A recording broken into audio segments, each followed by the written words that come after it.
So now we're going to pivot a little bit and talk about innovation at universities. And we have Robert Howard here from University of Alabama. At Birmingham. Sorry. Okay. And football fans, that's a big difference. Roll time. Recently binged watch Luke Cage on Netflix. Here's the clicker, by the way. Give you the power. So I'll let you take it away. Can we get the screen flipped, by the way, guys? Thank you. Hi, so that's our motto right there, University of Alabama at Birmingham, part of the University of Alabama system, and we're getting football back next year. So if you follow football, that was an interesting thing to be coming into. I'm almost 1 year old at UAB. I'm their deputy CIO, and so their tagline, if you will, is knowledge that will change your world. And that is an amazing thing to try to live up to. There's a lot of, we have about $340 million worth of NIH funding that we do, a lot around the sciences, a lot of cancer research. Personalized medicine is a big thing there, where if you have a specific problem, we will analyze your genome, and that's about 6 petabytes worth of data. And so looking at how we build IT systems to support that is really important, because these things are where we don't design for the masses, we design for you, which tends to have better outcomes. That's probably maybe 10 years away under the current trajectory. We are using IdeaScale in a little bit different way than many of the conversations we've had. Let me give you a little bit of the background first on this. So UAB, education and healthcare, we're about a $4 billion company if you count the healthcare side of things. So we're in this national discussion of sort of the value that we're getting out of the education system and the value we're getting out of the healthcare system. We spend a lot of our GDP on both healthcare and education, and I think there's a fundamental question, are we getting the outcomes we really want to for the spend we're getting? And if you compare us to other countries, that really begs the question even more. Denmark, the lady from Denmark is right there. I mean, I think a lot of people love to compare the U.S. to the more Scandinavian educational systems for that. We're this weird estuary of contradictions where you have very high in-depth innovation going on, research, commercialization, et cetera, but yet we still have traditions in the Middle Ages, right? So we wear hoods and we've got all these traditions that happen there. We've got a lot of generations at work. We've got people, I was at a meeting where somebody was in their 90s and they were still contributing to the educational mission. And we've got people that on early admission are 17, and everybody in between. And that creates a really nice cross-current of sort of ideas and perspectives. So if I said to you, Star Wars, are you going to think Carrie Fisher, or are you going to think Natalie Portman? Right? I mean, just fundamentally. I remember when I moved to my last apartment, about 10 years ago, before I bought a house, my parents were freaking out because they couldn't find the phone book. I was freaking out because I didn't have high-speed internet set up. This was pre-iPhone or smartphones, mobile. And so the generations panic in different ways about how they approach finding information. And then a little bit of vocabulary. Anybody heard of bimodal IT? Anyone in the room? So a little bit of vocabulary lesson. So mode 1 is sort of the hygiene elements, the running the trains. You're never going to come to UAB both to go to school or our hospitals. We don't say on the billboards, come here, we have email, right? That's really not a strategic differentiator. Mode 2 are those things that really are specialized and unique to the business, and those are the areas where we really in IT want to focus our time and money, and the others for sort of cost compression and how do we do that. And that'll be important to talk about. This concept of co-authoring is going to be an important concept as we go through, because we're really using IdeaScale as the first sort of catalyst to break that coefficient of friction in some work change activities that we're doing. So this is part of I'm going to talk a lot about the initial strategies and how we used IdeaScales and some of the speeds and feeds of that. But I'm also going to talk about how this plays into our strategy to sort of limit up the organization to be more readily available and open to innovation. So it does all these wonderful things that I'm not going to read to you. All right. So we've done this for a year. And then how many of you are using IdeaScale that has had more than a year-long campaign? All right. So we'll have a therapy session afterwards and talk about what you know about. I'll buy the first round. All right. So we'll talk about those through there, but I'll talk about copycats and fatigues a bit as well.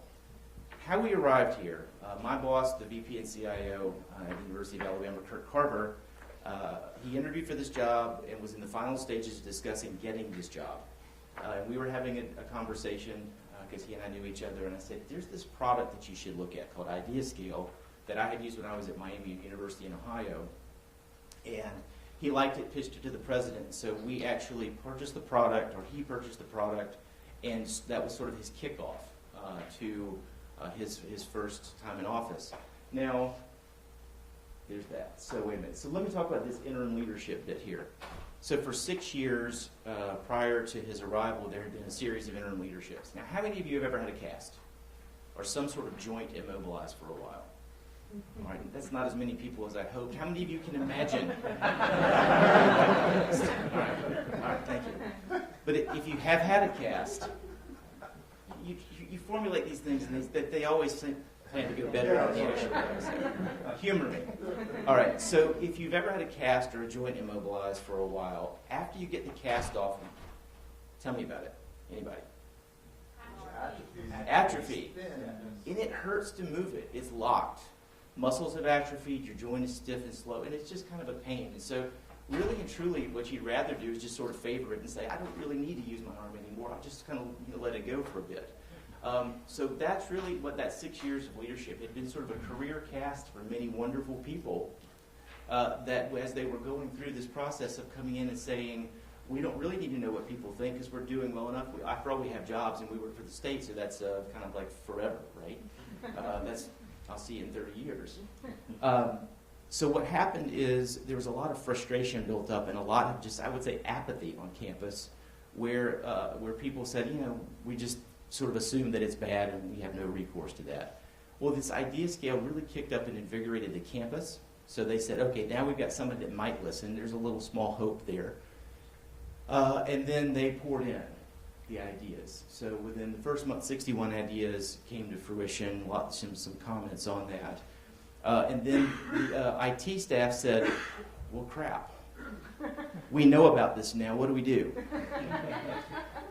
Right? I mean, because there's some people that say if we don't know, we don't have to do anything about it. So this had some interesting organizational concepts there. Back to co-authoring, and really he has cemented his reputation and the reputation of the organization as we don't move without having discussions with our constituents, and that has just done amazing and wonderful things for us. So, well gosh, I'm leading off with these were our quick wins. And this here, unlimited email, sounds like a very horrible thing to be calling a win. But what that really means is that, so we're still using an on-premise website or on-premise email for the faculty and staff because there's a lot of healthcare concerns about the kinds of data we use. That's good. That's actually moving for the campus side, not the hospital side. But what that means is researchers that are sharing data sets, we're doing it in that way, and we enabled them to do that without having to go through this bureaucratic process of archiving, et cetera. And we also realized, well, gosh, email is just maybe not a great way to be storing that type of information anyway, and there are federal grant requirements, so we figured out we're using Box now to do unlimited storage, which, again, we're talking about 6 petabytes of data for one genome. If you look at those types of data sets being generated, having the ability to have that sort of storage is very important, both from a cost perspective and a just utility perspective. Stronger passwords, believe it or not, we made the passwords a bit stronger, but said that you ain't gonna have to change them every year for that, and people actually embrace that pretty well right now. So at 3 months in, you'll see we've gone up, not quite double, or we've gone up for these things. This really led to a strategic planning process where we had 7 imperatives that were given to us by the president. And through engaging the community, we were able to actually get their comments and feedbacks and incorporate all of those into a 3 to 5 year strategic plan that looks like how we're going to satisfy our constituency over the next few years for that. And when they see, and there was a study, I can't remember the exact statistics about this right now, but when you ask somebody their opinion, their favorability, their engagement goes up. If you actually take what they, take an idea and implement it, or talk about implementing it, their engagement goes up even more. And so that's what we've gotten there with that. Now, back to co-authoring. That has set up a legacy. So it's 6 months in now. We're at 106 ideas posted. And we're going to talk about the downside of this in a second. So the lessons learned we've got here, the reputation for listening and co-authoring is huge, right? And I'm going to talk in a minute. So we're building up political capital, right? As we're going through this, we're this organization that's trying to do amazing things, that sort of IT is insidiously woven in the fabric of so much of what happens on a university campus. But we're not really at the table because people are like, yeah, you're not running the trains very well. That's that mode one activity. Why would we involve you in fancy things if you can't do the simple things? So beginning to get a reputation of handling the simple things, the things that are core, allow us to be at the table even more. So we talked about that. Too long. Oh God, 1 year is too long for this because we were expected to continue this dialogue, and so people were engaging and wanting to have conversations. And when you've got that many ideas, that many comments, just it becomes this sort of, it's like a free puppy. Every idea has its own sort of, you think this is a wonderful thing, but then you have to kind of care and feed and maintain it as well. Can do everything. I would say for the past 2 months, so what is that, maybe like we're about 14 months into it now. So for the past 2 months, what I have been struggling with are people that think this is some sort of alchemy stone, that it can do everything and it can just, let's just use IdeaScale. We have this, it is. The product team is where, I'm sorry, so we got some feature requests. But I have shot down about 6 people with some really good ideas, but they were just trying to sort of use this tool in a way that was really not intended to be designed. Because they're talking about wanting to capture vignettes for stories of how we're handling community engagement, sort of like the volunteer work we do across the state. And I was like, I don't think, if you want to talk about ideas on what we could do, but this is not the tool for that, as far as I know. But one of the other lessons learned came actually too late to make it in the slide deck. Last night at dinner, I was like, I wish it could do this. And he was like, well, it can. You just are not using it in that way.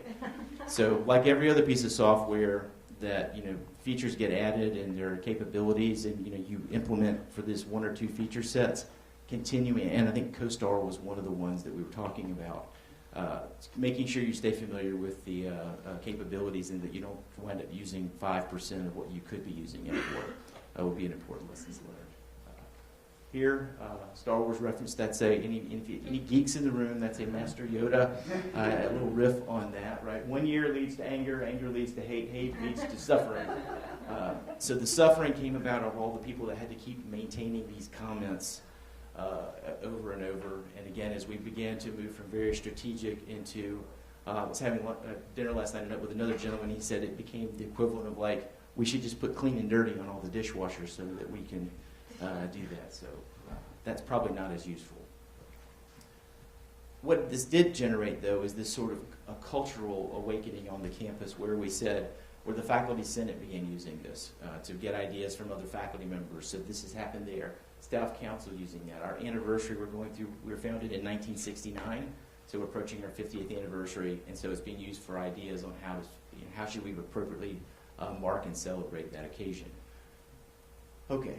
So this stuff is all great, right? I mean, this is a quote from our faculty senate. And how many of you are affiliated with universities?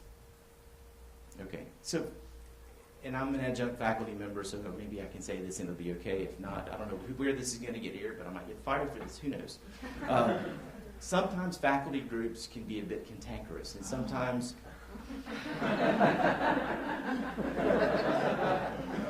And sometimes when you have groups of faculty members, it's an interesting dynamic. I'll just leave it there. But they have really embraced this, and this openness and transparency that we're doing, that we're actually trying to look and fix problems and do that, is really generating some goodwill, right? I use the word goodwill, political capital. Why does that matter? And so if you think back to what I said at the very beginning, where we have the crosshairs of education and healthcare. From healthcare, what's the national conversation right now? Anybody? Cost, right? So, but what's more expensive than having a college degree with a big student loan? Not graduating, exactly. I mean, we wind up with a lot of that, where you've got people with 80% of a degree and 100% of the cost, and who was it? Was it Einstein that said, or not Einstein, it was, I'm forgetting. No, I'm done with Star Wars references, no fear. It was basically the compounding interest is one of the most mysterious forces in the universe, right? Which if you're on the plus side of that, it was Einstein. At least it's credited. Yeah. Credit to Einstein. Well, let's just, we're pretending about the cast. Yeah, so I think Abraham Lincoln posted that on his Twitter account.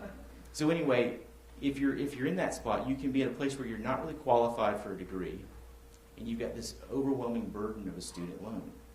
There are about 6.7 million what they call opportunity youth that are about 16 to 24 that don't finish school. The research in a 2011 paper said that has a societal impact of about $500,000. Now, I just did the math on Google helped me do the math on this. That's about a $3.5 trillion economic impact to our country. So what we'd really like to do is turn this conversation into nifty ideas about email, and to be able to say, let's go to that mode 2 activity, where we can take and look at being a change agent within the university. And we're already doing this a little bit with this kind of credibility that we're getting, to say what are the things that we can do to sort of lower the bar, keep rigor in the classroom. We're not saying lower that part, but also want to make sure that we can do things like that getting in the classroom isn't too difficult, that filling out the paperwork and the forms, particularly for first-generation students. That's a pretty high hurdle. If you also look at people that are mid-career, that need some sort of touch-up to get to that next job, they need to get some sort of credential, etc., and they've got a life going on, it can be a hard thing if you're not really designed. If you're holding your classes between 8 and 4, that's difficult for a lot of people. So what are the things, how do we design our educational spaces? How do we design our application processes? We have a lot of people at UAB that want to be doctors. My previous institution, we had a lot of people that want to be nurses and allied healthcare professionals. Well, the big thing in higher ed right now is predictive analytics, because if you make a C in your first math class or chemistry class, your odds begin to diminish significantly that you're actually going to accomplish that goal.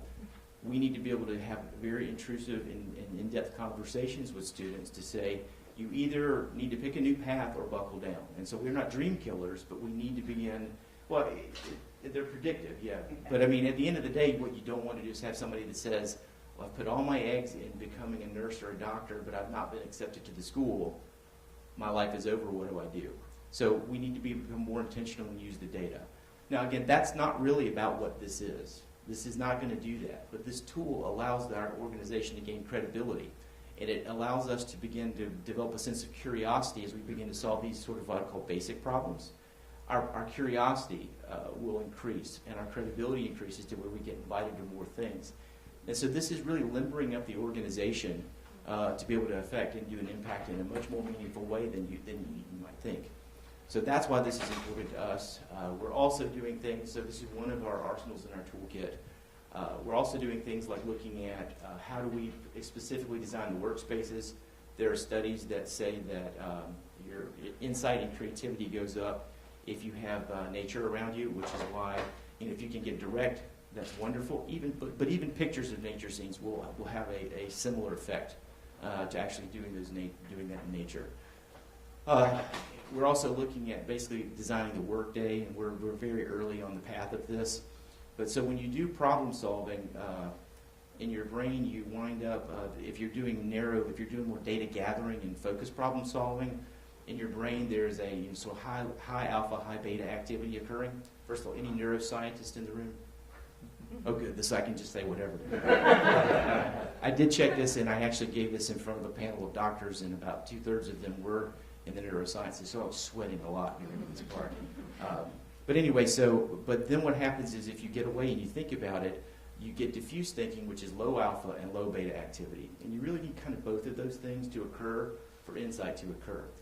And this is very difficult to do at a state agency organization, but they say 2 drinks really, that kind of really forces diffuse thinking. Too much more than 2 might have a little overly diffuse thinking. But what they've said is once you have that like raw data set in there, and then you get away from the problem, in the right anterior cingulate gyrus, there is a gamma spike that occurs, and they've done this through EEG activity. They can see the aha moment occur when the sort of known data and the abstract thinking kind of come together, and that is your moment of insight.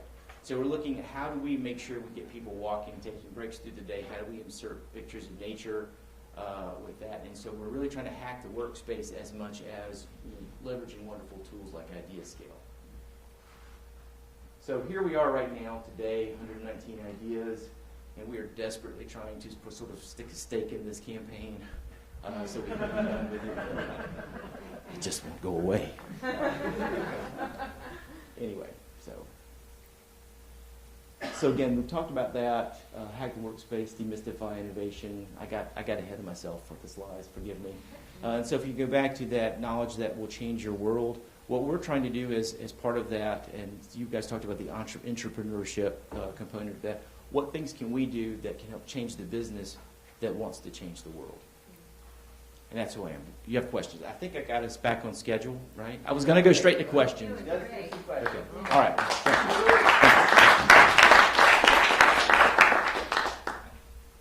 I can add one thing. I think, isn't it beer performs better than coffee for creating good ideas, right?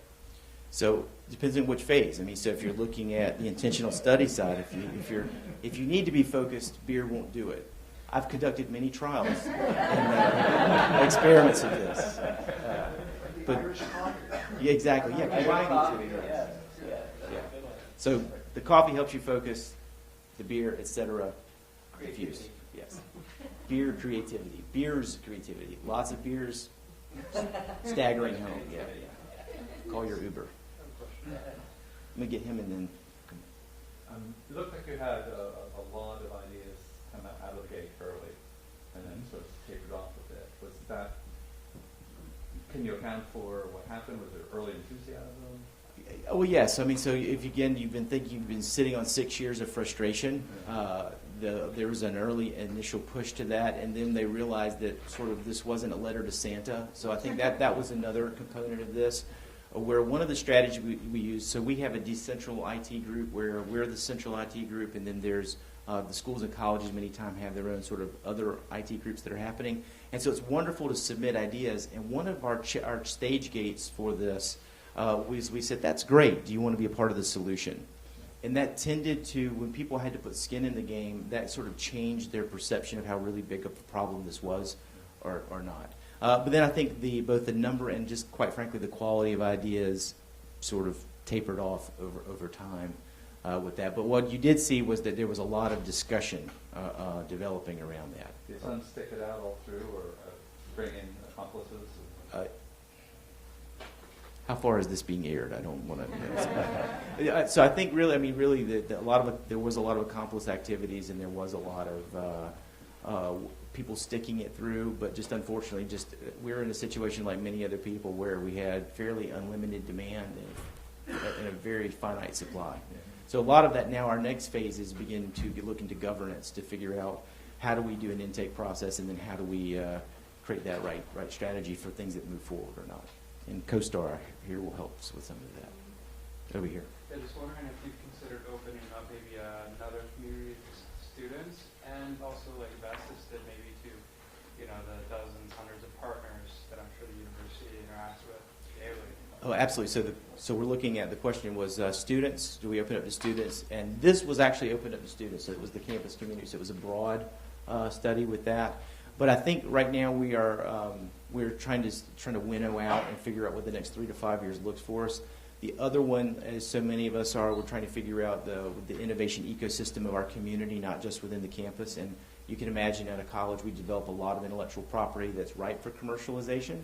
So we're looking at how do we then use this for the community, not only with sort of our partners, like maybe vendors and such, but how do we look at what we're trying to do in the community. But we also want to make sure, I think we would lose faith if we just went so broad we weren't able to gather any traction with that. So we're trying to be fairly realistic, although it's really difficult because this is a fairly easy tool to just launch out there. And I think, as we've heard, lots of people have lots of ideas, many of them good. What was the campaign, and can you talk about your outreach efforts? So the campaign, we called it, let me go back to... What was the tagline for it? It was brief.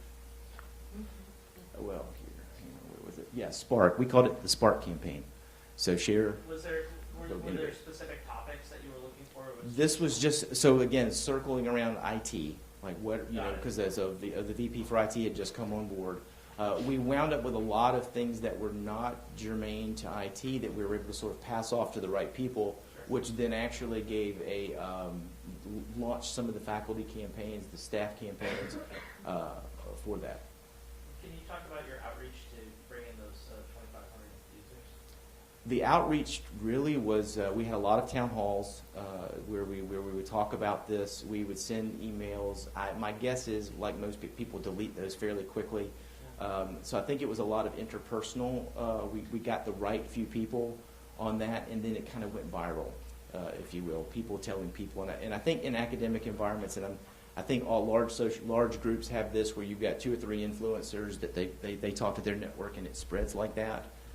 Where that's kind of what happened for us, and then they got talked about at faculty senate. It got taken out, and people when they saw and what really kicked it off was when they saw a few of the first ideas that this wasn't just some sort of token gesture, that we were really enacting that. Then I think that really is what said, okay, well, they are listening. Maybe we'll give it a shot. Thank you for that question. Anything else? Yeah, I noticed that you have a significantly higher amount of comments than ideas, and I was wondering what that actually broke down to. If you could give us like a closer look, did you have like a moderator team going in to continue the conversation, or was a lot of that people interacting with each other? So the question is, there were a significant number more of comments than ideas, and really what that broke down to was exactly as you suggested. It was moderated, and that was part of the pain of a year-long campaign, is we were expected to moderate and keep the conversation going. Either, some of them were easy. We just said, we're not doing this, or we've already done this, or here's the timeline of that. But the ones that were sort of nascent and there were still possibilities, there was rich conversation about that. And I would say those were not unique individual contributors to that. Again, it was a conversation happening, usually in of pods of maybe 5 to 10 people that sort of cared about that. And so that conversation happened all online, like in the tool, rather than offline? I would say most of it happened in the tool, but we really went, especially through the town hall, through the strategic planning process, we did just tons of these town halls, and they would inevitably come up, and we had somebody in the back sort of capturing, so this could all come together. Thank you. Anything else? All right. Well, thank you so much. Have a wonderful day.